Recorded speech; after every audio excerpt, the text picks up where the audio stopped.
Hi, it's Corrine for Cut at Home, and today we're making a little envelope pocket mini album. I'm using a envelope die from Marianne Designs.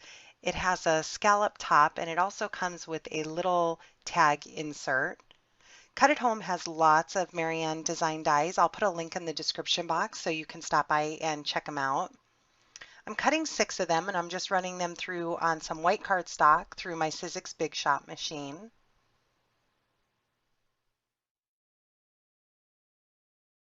I'm pulling out my stylus tool from the Heartfelt Creations Deluxe Flower Shaping Kit, and I'm going to add score marks to both the sides and the bottom of the mini album, and I'm doing that to all 6 of the envelopes. And here's what a finished envelope looks like. I love the scallop top to it.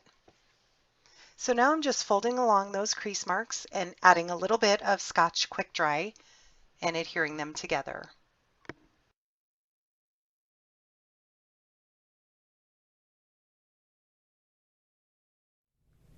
For the hinge that I'm gluing each pocket to, I'm using the concept from Laura Dennison's Stack the Deck binding system, and I cut 3 pieces of paper and have glued them together.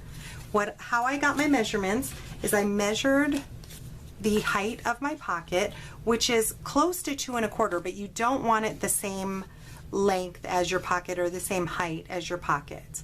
So I did mine at 2 1/16. That way it's a little bit shorter than my pocket. So I cut 3 pieces. One of them at 2 1/16 by 2 1/2, another piece at 2 1/16 by 2, and a third piece at 2 1/16 by 1 1/2. I just dropped the measurements 1/2 inch increments each time. So you can make as many as you want. You can make the book as large as you want. Just keep dropping them by 1 1/2, or I guess I should say you want to go up by 1 1/2 if you want a larger book. Then what I did is I put the piece of paper in my scoreboard. I used my Martha Stewart scoreboard. I have a little bit fast play a video of how I did this, so you'll be able to see that.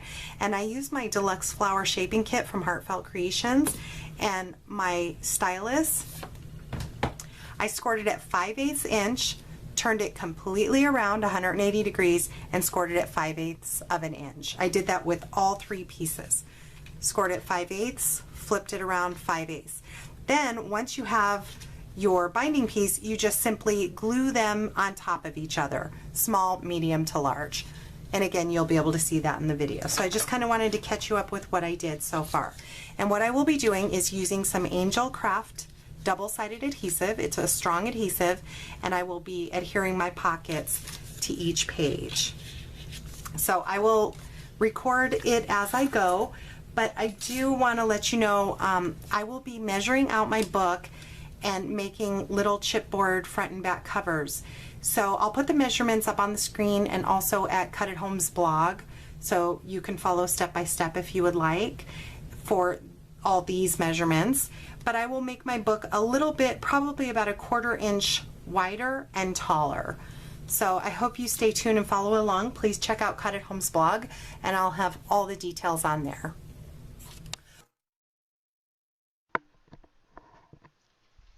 So to make the hinge, I'm cutting out 3 pieces of paper. I'm using the Laura Dennison's. I know I've explained a little bit of this in the video, but I'm using Laura Dennison's Stack the Deck binding system, and I'm cutting 3 pieces at 2 1/16, and then the 3 pieces are 2 1/2, 2, and 1 1/2. And this is going to give me 6 hinges for my 6 envelope pockets. So I'm just adding my score marks. I'm adding them at 5/8 of an inch, flipping it all the way around, and again 5/8 of an inch. I screwed up one of my measurements here, so I'm just cutting out, I believe it was the 2 1/2 at this point, or maybe the, yeah, 2 1/2. So I'm just scoring that as well. And then normally I use a heavy double-sided adhesive to glue these together to each other, but being that this is so tiny, I'm just using a little bit of wet glue, and it worked out great. I'm adding it just to the binding and then eyeballing it to glue it together. And now I should have added tape to the very back of my binding system, but I forgot, which I'll add it here in just a moment. So now I'm adding some Angel Craft tape. You want to add it, you want to use a strong adhesive, and I'm only adding it to one side of each of those flanges, because on the other side we'll be adding decorative paper, so we will add our tape or glue at that point. So I'm just kind of lining it up and adhering it down. Again, removing the tape backing and trying to make sure that all the pockets line up as well. So I did this with all 6 pieces. And now here is where oh, I'm sorry, no, I'm picking out pattern paper at first. I'm going to make the cover of my little mini album. So I'm deciding on a piece of pattern paper. So my chipboard covers are 2 3/8 inch tall by 2 3/4. So I decided I needed an 8 by 3 5/8 inch piece of pattern paper, which will wrap around my covers and my spine. I wanted to leave about a ½ inch on both the top and then another ½ inch on the bottom to be able to wrap around it. So this is something you don't have to do, but I am finding the center of my spine and the center of my paper, and that way it makes it easy for me to line up when I glue it down. Again, using some wet adhesive. I normally on a regular mini album would use double-sided tape, but this is just a little tiny, so the wet glue works perfectly. So you want to make sure that's really adhered down, and then I'm lightly folding over my paper to get it ready to wrap around, and I'm just leaving an 1/8 inch on those corners before I miter them off to avoid some bulk. And as you can see, I'm adding tape around the entire perimeter of the paper, cutting that off, and now I will remove the tape backing, press down both my long sides first, tuck in those corners so when you fold them there's less bulk there, and then I will fold over the sides. And then I go over it with my bone folder to make sure that it's adhered down very well. And now you carefully want to fold up your book to get it ready to be able to bend. So for the inside cover piece, I'm cutting that to 7 by 2 1/4.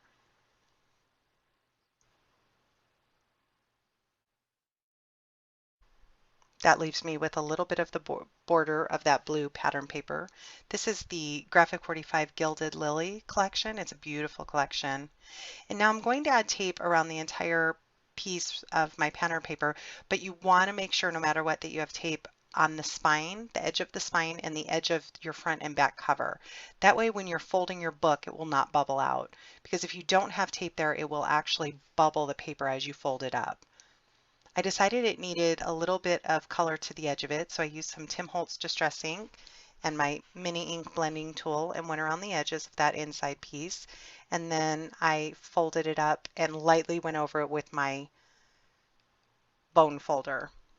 So here, if I would have added the tape on right when I was making the hinge, it would have been easier, but I'm just adding a little bit of double-sided adhesive to the back, removing the backing, and now I'm just going to eyeball it and center it right in the middle of my spine. And there is my little mini album. I'm pressing down in the middle of all those to make sure it's adhered well. So now I'm going to cut out the tags to go inside those pockets. I'm cutting 12 of them because I want one tag for each of the pockets, and then I decided to use those for to decorate the back of the pages as well. So here are all 12. Now I'm just adding them to the pockets. This paper is just so beautiful. And now I'm using some wet adhesive to add the decorative piece to the back, and that will hide my hinge piece. To this album, I added photos as well. I still need to print out some more photos, but I did already add a couple, and I cut them at 1 3/4 inches square. This is another Marianne Designs die. This is an English rose, beautiful rolled flower, and also some leaf dies. So I'm picking out some pattern paper from the 6x6 Gilded Lily collection, and I'm going to cut out 3 of these flowers here. This is the smaller of the 2 dies.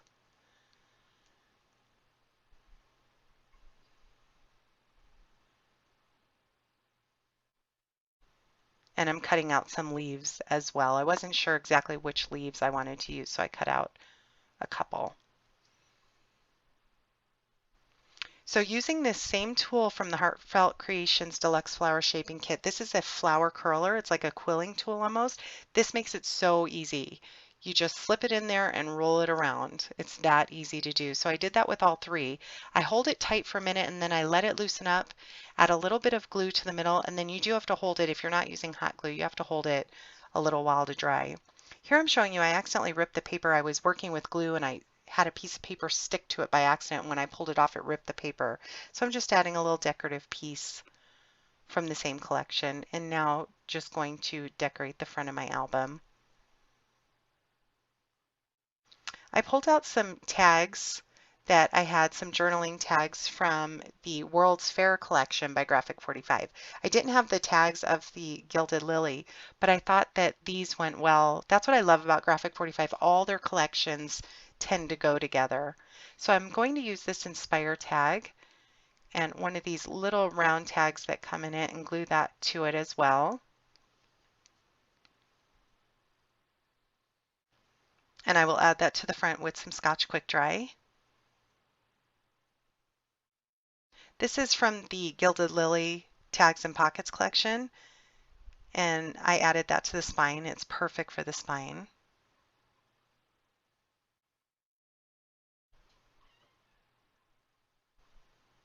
That in that little bottle is also Scotch Quick Dry. It's just a fine tip applicator. So now I'm adding my rolled flowers and some glossy accents to the center and some little pearls, round pearls to the center of those little rolled flowers. They're so cute, so easy to make. And now I'm just going to again use some glossy accents, add a little white flower and also a glitter ball, which are my favorite to use on projects from Wild Orchid Crafts. Again, using some glossy accents. And that finishes off my little album.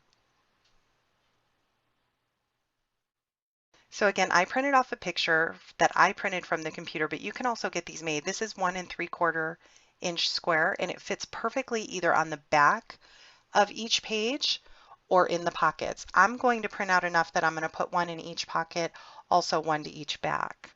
And here I'm showing you I have those tags that I cut out. I also added little tags from the Gilded Lily collection from their tags and pockets as well.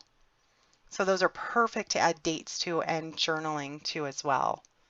Or you could put your photos directly on that, but I didn't want to cover up that beautiful paper, so I'm just adding the photos to the pockets itself. And that's all there was to it, to this adorable little mini. If you have any questions, please leave me a comment. You'll find all the links in the description box, and you'll find all the measurements on Cut at Home's blog. Thanks so much for watching.